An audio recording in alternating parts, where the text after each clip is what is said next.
I never thought I'd find myself in a situation like this.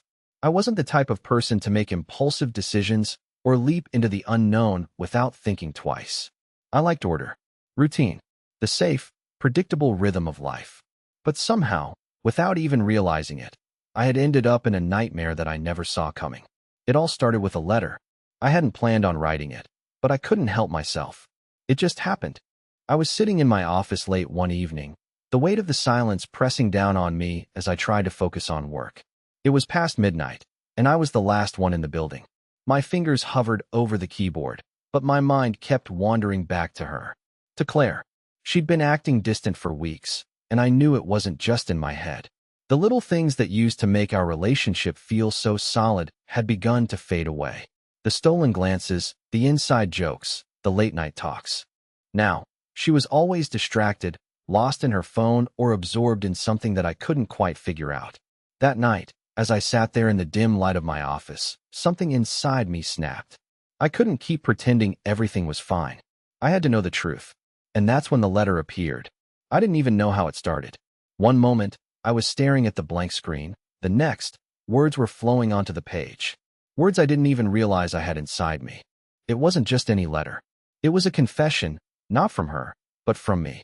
In the letter, I wrote about everything I had been feeling. The doubts, the unanswered questions, the fear that had been gnawing at me for weeks. I wrote about how I'd been watching her more closely lately, the little signs that didn't add up. The late nights at work, the sudden secrecy with her phone, the way she kept pulling away when I tried to reach out. It wasn't just suspicion anymore. It was a gut-wrenching certainty. I wrote about how much it hurt to feel so alone in a relationship, how everything I thought we had was starting to crumble. And somewhere in the midst of it all, I wrote the words that I never intended to say aloud. I think you've been seeing someone else. I read the letter over and over, each word slicing through me like a knife. It felt like betrayal, not from her, but from me. I had never been the jealous type. I never wanted to play detective. But something had changed. I had to know if my suspicions were real. But as I looked at the letter, something stopped me. I couldn't send it. I couldn't confront her like this, not yet. I wasn't sure what I was looking for. Answers, closure, or maybe just the truth. But I knew deep down that sending the letter would change everything, whether I was ready for it or not. So I did the only thing I could think to do. I put the letter in an envelope and left it on the desk. The next day, when Claire walked in, I acted normal. I greeted her with a smile, kissed her on the cheek, and made small talk as if nothing had changed. But the truth was, I could barely look at her. She was a stranger now, someone I didn't know anymore. I had to know. But how could I ask? How could I confront her without sounding like a paranoid fool? The night dragged on. She told me she was going out to meet some friends. I didn't think much of it at first. But when she walked out the door, I couldn't shake the feeling that this wasn't just another girl's night out. That's when I decided to take the first step. I had to know what was really going on, and I knew the only way to do that was to take matters into my own hands. As she left the house, I grabbed my jacket, slipped out the back door, and followed her. It was stupid, I know. I should have just confronted her. But in that moment, I didn't trust myself to do the right thing. I didn't trust her. I stayed far behind, out of sight, as she walked down the street, her steps quick and purposeful. She didn't even look back. I followed her for what felt like miles, my heart pounding in my chest. The further we walked, the more my anxiety grew. What if she was meeting someone? What if I was making a huge mistake? What if I was just imagining things? But when we turned the corner, and I saw her stop in front of a building I didn't recognize, my stomach dropped. My mind raced as I watched her ring the bell. And then, the door opened. A man appeared. Not just any man. A man I didn't know. They greeted each other with a warm hug. A hug that lasted just a little too long. Then she stepped inside, and the door clicked shut behind her. I stood there for what felt like an eternity, my heart sinking deeper into my stomach with each passing second. I had my answer. But now that I knew the truth, I wasn't sure what to do with it. I stood frozen in the dark, watching the door close behind her, my mind racing a mile a minute. Claire, my wife, the woman I thought I knew better than anyone, had just entered a building with another man. I didn't know who he was, but in that moment, it didn't matter. I had seen enough. The hug, the way they held each other for just a bit too long. The connection between them was undeniable. It was all I needed to see. I wanted to scream, to rush up to that door and demand answers. but I stayed rooted in place, too stunned to move. Everything I thought I knew was crumbling before my eyes. The perfect life, the perfect marriage, all of it felt like a lie now. I didn't know what to do next. Should I go back home and wait for her to come back, pretend nothing happened, and act like I didn't know? Or should I confront her right there and then? But I knew if I did, the world I had built with her would shatter, and I wasn't sure if I was ready for that. Was I even capable of facing the truth? Minutes passed, maybe hours, I couldn't tell. I finally turned around and walked away, my feet dragging as I headed back to our house. Each step felt heavier than the last, my heart sinking deeper with every thought of what I had just witnessed. When I got home, the house felt eerily empty. The silence was deafening. I couldn't bring myself to look at her things, the little trinkets we had collected over the years. Our life. How easily it had all become meaningless in a matter of minutes. I needed to think, to process, but I couldn't shake the image of her with him. The way she looked at him, the way they seemed so comfortable with each other. It was clear now that I had been living in the dark. Claire came home a few hours later, as if nothing had happened. She smiled at me, as she always did, and greeted me with a kiss on the cheek. But I couldn't bring myself to kiss her back. I just stood there, staring at her, waiting for her to say something. Anything. "Hey, Thomas. You okay?" she asked, clearly oblivious to the storm raging inside me. I didn't know how to answer. My mind was a blur, a whirlwind of emotions. I had so many questions, so many things I wanted to scream at her. But for some reason, I just couldn't. My mouth went dry, and I felt the anger building in my chest. I took a deep breath, trying to steady myself. "I'm fine," I said, my voice surprisingly calm. Too calm. She seemed to buy it, flashing me a quick smile before heading to the kitchen. I watched her walk away, the words I wanted to say caught in my throat. I couldn't let this go, but I didn't know where to start. How do you confront the person you love about the worst betrayal of your life without destroying everything? I grabbed the letter I had written earlier, the one I hadn't sent. The words on the page had never felt so real, so necessary. I hadn't realized it at the time, but writing it had been the first step toward uncovering the truth. Now, it was my only way forward. I walked into the kitchen, holding the letter in my hands. Claire was standing at the counter, fiddling with the coffee machine, lost in her own world.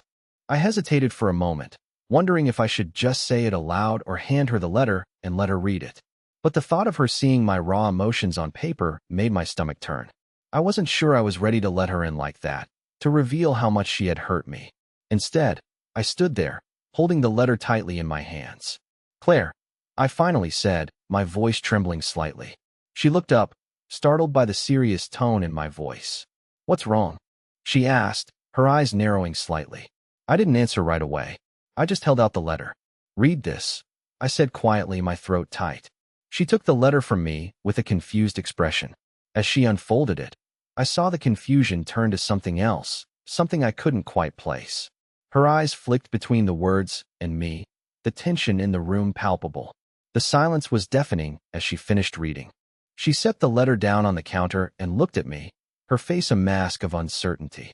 "Thomas, I can explain." I wasn't sure how I was supposed to respond. How could she explain this? How could she explain the man I had seen her with, the secret she had been hiding from me? The words wouldn't come. Instead, I just stared at her, waiting for her to finish what she had started. But she didn't. "I never meant for you to find out this way," she whispered, her voice trembling. And that was it. That was her excuse. The words I had been dreading, the confession I had feared. The man I had seen her with, he was the one. The one who had been stealing her attention, her affection, her heart. All this time, I had been in the dark. And now, as the truth spilled out between us, I was left to pick up the pieces of a life I thought was real. Her words hung in the air like a cloud of smoke, thick and suffocating. "I never meant for you to find out this way." I wanted to scream at her, demand she explain everything, tell me who he was, how long it had been going on, why she had done this. But instead, I just stood there, numb. She had confessed, but it felt like nothing had been truly revealed. I could see the guilt in her eyes, but also something else, fear. She was afraid of what I might do next. But at that moment, I was too lost in the confusion to think about revenge. I wanted clarity, understanding. I needed to know why. "Who is he?" I asked, my voice colder than I intended. Her eyes flickered for a moment, like she was debating whether to tell me the truth or continue hiding behind the lies? Thomas, she started, her voice barely above a whisper. I never meant to hurt you. I thought I could end it before it went too far. End it, I repeated, my anger creeping up again. How long has this been going on, Claire? She hesitated, and for a moment, I thought she might break down and cry. But she didn't. Instead, she took a deep breath and met my gaze. It started a year ago, she said softly, like she was confessing to a crime she couldn't undo. A year ago. The weight of that statement hit me like a punch to the gut. For an entire year, while I thought everything was fine, she had been hiding a secret from me. And not just any secret, an affair. A betrayal of everything we had built together. You've been seeing him for a year? I asked, my voice barely audible. She nodded, her face flushed with shame. I never meant for it to happen. It just did. I didn't want to hurt you. But you did, Claire. You did hurt me. The words left my mouth before I could stop them, the pain bubbling over. She looked away, unable to meet my gaze. I know, and I'm so sorry. But it's over now. I ended it. It was a mistake, a huge mistake, and I want to make things right. Please, Thomas, I love you. I stood there, trying to process everything she had just said. Her words were a blur, like she was speaking in a different language. How could she love me after everything? How could she expect me to just forgive her because she was sorry? The damage had already been done. I don't know if I can believe you anymore. I muttered, the anger finally starting to fade into a deep sadness. She reached out for my hand, but I pulled away, stepping back. I need some time, Claire. I need time to figure this out. The air between us thickened with tension. She didn't argue, but I could tell she was devastated by my response. She knew I was slipping away from her, and no amount of apologies could bring me back. I walked out of the room, needing to escape from her, from the house, from the reality of everything. But as I stepped outside into the cold night air, I realized something. I didn't know where to go. What do you do when the person you love the most in the world turns out to be someone you can't even recognize? I walked aimlessly for what felt like hours, my thoughts a jumble of anger, betrayal, and confusion. I kept replaying everything in my mind, the signs I had ignored, the lies she told, the way she acted like nothing was wrong. It all came crashing down on me, and I felt like I was drowning in my own thoughts. Eventually, I found myself sitting on a bench by the park, staring blankly at the distant city lights. I couldn't go back to her, not yet. Not after what she had done. But I also couldn't just walk away from everything we had built together. Could I really let go of her, of us, just like that? The night felt endless, and I couldn't shake the feeling that I was standing on the edge of something. Something that would change everything, no matter which direction I chose. I don't know how long I sat there, lost in my thoughts. The cold air biting at my skin, the distant hum of traffic, and the occasional rustle of leaves in the wind were the only sounds that kept me grounded. My phone buzzed in my pocket, snapping me out of my trance. I stared at the screen for a moment before answering without checking who it was. Thomas. It was Claire's voice, shaky and urgent. I stood up abruptly, pacing back and forth, trying to shake off the sense of impending doom that had settled over me. What do you want? I'm sorry, I know I messed up. But you need to know something, she said, her voice trembling. I didn't just end things with him. It's worse than you think. Her words struck me like a thunderclap. I gripped the phone tighter, willing myself to stay calm. What are you talking about? There's something you don't know, something I should have told you a long time ago, she continued. It's not just that I was seeing him, there's more. Something I can't hide anymore. My heart raced. My mind screamed at me to hang up, to cut ties completely, but I couldn't. A part of me wanted to hear it all, wanted to know just how deep the lies had gone. What more is there, Claire? I asked, the words coming out harsher than I intended. She took a shaky breath before speaking again. He's been blackmailing me, Thomas. For months. The ground beneath me felt like it shifted, and for a moment, I had to steady myself against the park bench. I had heard her wrong. I must have. Blackmailing you? What are you talking about? I never meant for this to happen. I thought I could handle it. But it got out of control. He threatened to tell you everything unless I did what he wanted, she said, her voice breaking. I was so scared. I didn't know who to turn to. 1,000 questions flooded my mind. Blackmail? Was this the truth, or was she just trying to cover her tracks now that I knew about the affair? But something about her voice, the desperation, made me hesitate. You're telling me this now? I asked, incredulous. After everything? After lying to me for months? I know it sounds unbelievable, but it's the truth. I'm not making this up. I swear, she pleaded. I've been trapped in this web of lies. He used everything, our private messages, photos, even things that weren't true, to manipulate me. I felt cornered. I wanted to say so much. To lash out at her for making me believe everything was normal when all along she'd been living a nightmare of her own. But part of me was starting to see it. The fear in her voice, the desperation that had replaced her usual calm demeanor. Maybe this was her truth. I need to see you, I said, my voice low, controlled. Now. Okay, she replied, almost too quickly. I'll be there soon.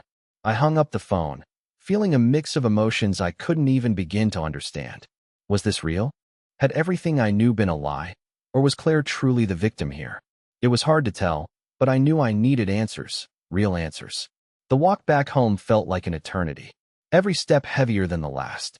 The darkness of the night matched the cloud over my head, and I didn't know how I was going to get through this. I couldn't just pretend like everything was fine anymore. Claire had given me a new layer of the story, but was it enough to make me trust her again? I didn't know. When I got home, Claire was already waiting outside, pacing back and forth like she was trying to find the right words. She looked up as I approached, her eyes wide with uncertainty. Thomas, I swear, I didn't mean to hurt you, she said immediately. I didn't say anything. I just gestured for her to come inside. This was it. This was the moment that would determine everything. As she walked in, I motioned to the couch. Tell me everything, Claire. All of it. She sat down, wringing her hands nervously, and for the first time, I saw the person I had once loved, the person I thought I knew, break down completely. It started with him, with Stephen. He was someone I knew from work. At first, it was harmless. We were friends. But then, things changed.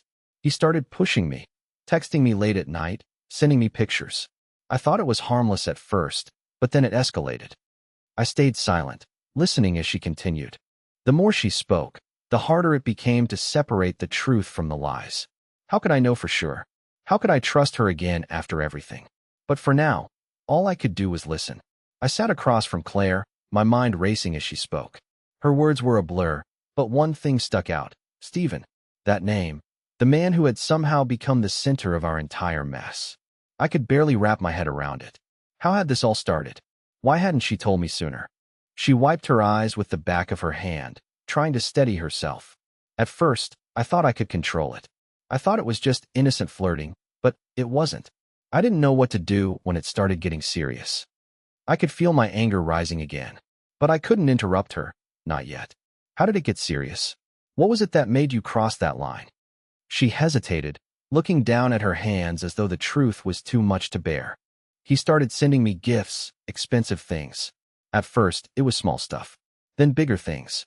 He would show up at my work, pretend to be interested in my career, tell me how amazing I was. But it wasn't just that. He knew how to manipulate me. Manipulate you? I repeated, my voice low. How? He used my weaknesses against me, she whispered, barely above a breath. He knew I was struggling at work, how much pressure I was under. He started filling the void, telling me everything I needed to hear. At first, it felt good. But then it started to feel like a trap. I could feel the weight of her words. I had no idea the pressure she'd been under, or how much she had suffered. But I also couldn't ignore the part where she allowed herself to fall into that trap. I wanted to feel sorry for her, to empathize, but something inside me kept pulling back. The fact remained, she had lied to me for months. And then the blackmail? I asked, my voice cutting through the silence. Claire nodded, her eyes darkening. It wasn't just about the affair anymore. Stephen started demanding more from me. Pictures, things I never should have done. He threatened to tell you everything if I didn't comply. My stomach turned. This wasn't just infidelity. It was manipulation, control, and deceit. But something still didn't sit right with me. If he was blackmailing her, why had she kept it all a secret? Why hadn't she come to me sooner? I don't understand, Claire. Why didn't you tell me? The question had been gnawing at me, and now it spilled out, raw and unfiltered. If he was blackmailing you, why didn't you come to me? Why keep it a secret? Her eyes welled up with tears again. I was scared, Thomas. I didn't want you to think less of me. I didn't want to lose you. I thought I could handle it.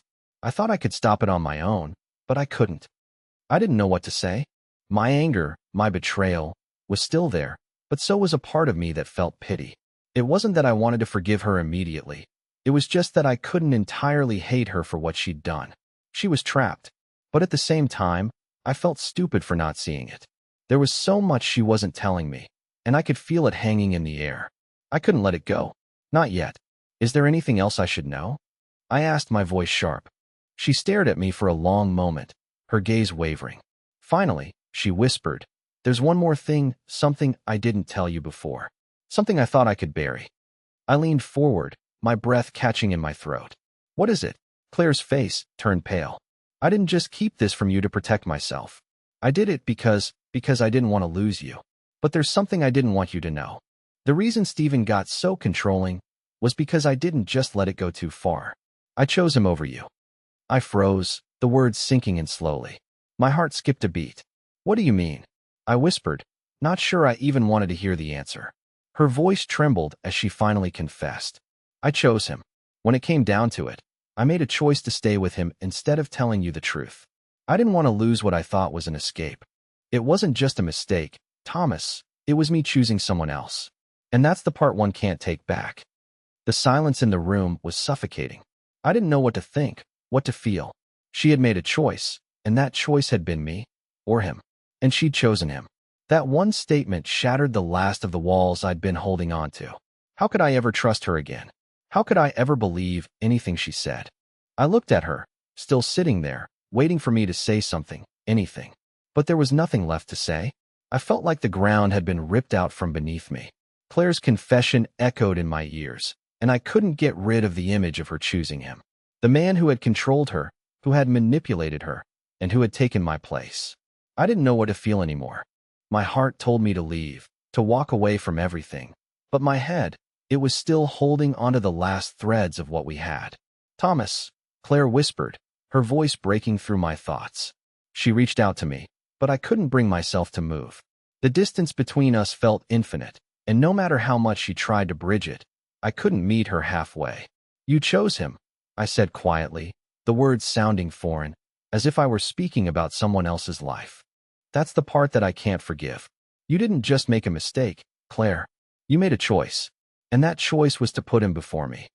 Tears streamed down her face as she nodded, the weight of her own guilt too much for her to hide. "I know, and I regret it every single day. But I don't want to lose you, Thomas. I'm begging you, please don't walk away from us. Please let me prove to you that I can fix this." Her pleading was like a knife twisting in my chest. Part of me wanted to hold her, to comfort her, but I couldn't. I couldn't trust her anymore. And even if I wanted to, I didn't know how to move past the lies, the betrayal. "I don't know if I can trust you again," I whispered, the words barely leaving my lips.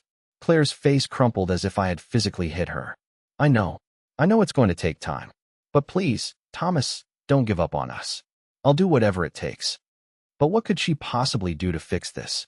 What could she say that would make me forget the image of her with him, the lies she had told, the months of silence? I didn't know if I could ever look at her the same way again. But as I stood there, torn between the love I had once felt and the betrayal that now consumed me, I knew something had to change. I couldn't keep living like this, in this limbo. I had to make a choice too. "I need space, Claire," I said, my voice firm. "I can't keep living like this, caught between the past and the present. I need time to figure out if I can ever trust you again, if we can ever get past this." She nodded slowly, the tears never stopping. "I understand. I'll give you all the space you need. But please know that I love you, Thomas. And I'll wait for you. I'll wait as long as it takes." I didn't respond. I couldn't. I turned and walked out of the room, the weight of my decision sinking in with every step I took. The door clicked shut behind me, and as I stood outside in the cold night air, I knew one thing for certain. Everything had changed. I didn't know if we would ever be able to repair what was broken, but I knew I couldn't keep pretending everything was fine. The days after I left Claire felt like a blur.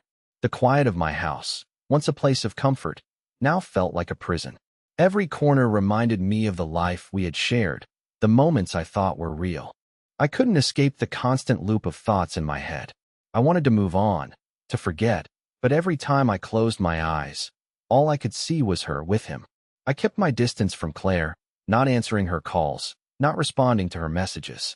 But even in my silence, I couldn't stop thinking about what she had told me. The blackmail, the manipulation, there were so many things I still didn't understand. The truth felt so far away, and yet, I couldn't shake the feeling that there was more to the story. Then, a week later, I got an unexpected message. It wasn't from Claire. It was from an unknown number. My heart skipped a beat as I opened it. The message was brief, but it was enough to freeze me in place. "We need to talk. It's about Steven. He's been playing both of you." I stared at the screen, unable to process what I was reading. The message came from someone who knew about Claire and Steven, someone who knew something I didn't. My first instinct was to delete it, to ignore it, but curiosity got the better of me. I replied, asking who they were. The response came almost instantly. "I'm someone who knows what's been going on. I can help you, but you need to meet me. Steven is more dangerous than you realize." The message sent a chill down my spine. Dangerous? What did that even mean? Against my better judgment, I agreed to meet. We set the time and place, an abandoned coffee shop in the middle of the city, a place where no one would recognize us. As I drove there, my mind raced with questions. Who was this person, and why were they getting involved in this mess? When I arrived, I found the place eerily empty. The tables were stacked, the lights dimmed. It felt like I had stepped into some kind of trap, but I couldn't back out now. I waited for what felt like an eternity before a man appeared. He was tall, with a sharp face and a presence that made my skin crawl. He didn't introduce himself right away. Instead, he slid into the chair across from me, his eyes studying me like I was some kind of puzzle he was trying to solve. "Steven's playing a game," he said, his voice low and measured. "And you're both his pawns." I felt my pulse quicken. "What do you mean? What game?" The man leaned in closer, his eyes narrowing. "I've been watching him. I've been watching both of you. Steven isn't just a smooth talker, he's a manipulator. He's been using Claire's vulnerability against her for months. But here's the kicker, he's been working with someone else." My heart sank. "Someone else? Who?" The man smirked.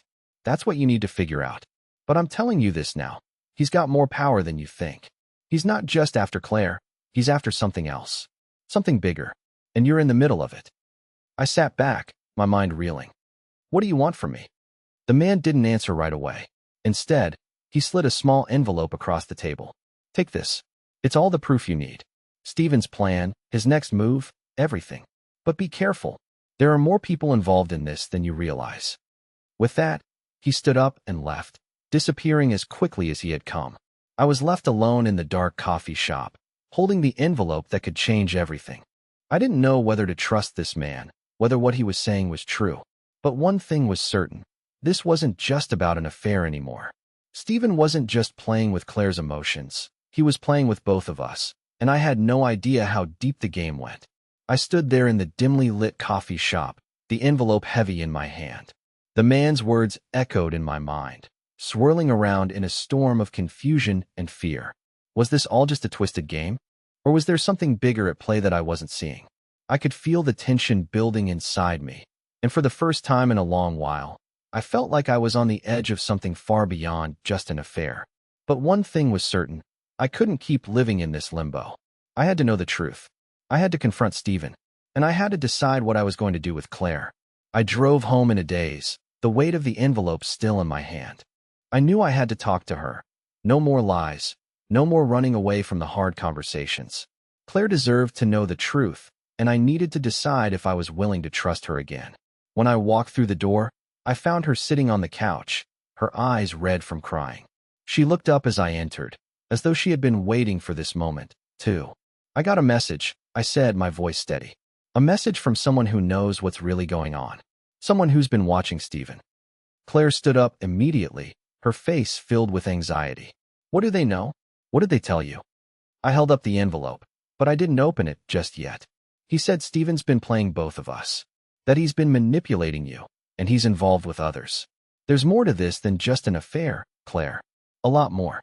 And I'm done living in the dark." Her eyes widened in disbelief, and for a moment, I thought she might break down again. But instead, she stepped closer, her voice trembling with a mix of hope and fear. "What does that mean for us, Thomas? Are you going to leave me?" I paused. I couldn't make this decision just yet, not until I understood what was really happening. "I don't know, but I'm willing to find out. I'm willing to fight for the truth, for us. But it has to be the truth. No more secrets. She nodded, tears welling up in her eyes. I'll do whatever it takes, Thomas. I don't want to lose you. I'm ready to face whatever comes next, even if it means facing the worst of it. I looked at her, seeing the woman I had fallen in love with. The woman who had made mistakes, yes, but was trying to make things right. And as I stood there, holding the envelope that could unravel everything, I made my choice. I opened the envelope, and inside was a series of photographs, messages, and a detailed account of Stephen's manipulation. The man had been right. He wasn't just after Claire. He was trying to tear us both apart for something much bigger. As I read through the information, I felt my anger shift from Claire to Stephen. He had been the true villain all along. That night, we called the authorities, armed with the evidence that would expose Stephen for the liar and manipulator he was. It wasn't going to be easy, but it was the right thing to do. Over the next few weeks, Claire and I worked through the aftermath. It wasn't perfect. Trust wasn't something that could be rebuilt overnight. But together, we began to untangle the mess Stephen had created. It was painful, but it was also freeing. For the first time in a long while, I felt like we were facing the future together, honestly, openly, with no more secrets. Eventually, we found ourselves back to where we started, not exactly where we were before, but in a better place. We had rebuilt, step by step, and learned more about each other than we ever had before. It wasn't easy, but I realized that the love we shared was worth fighting for.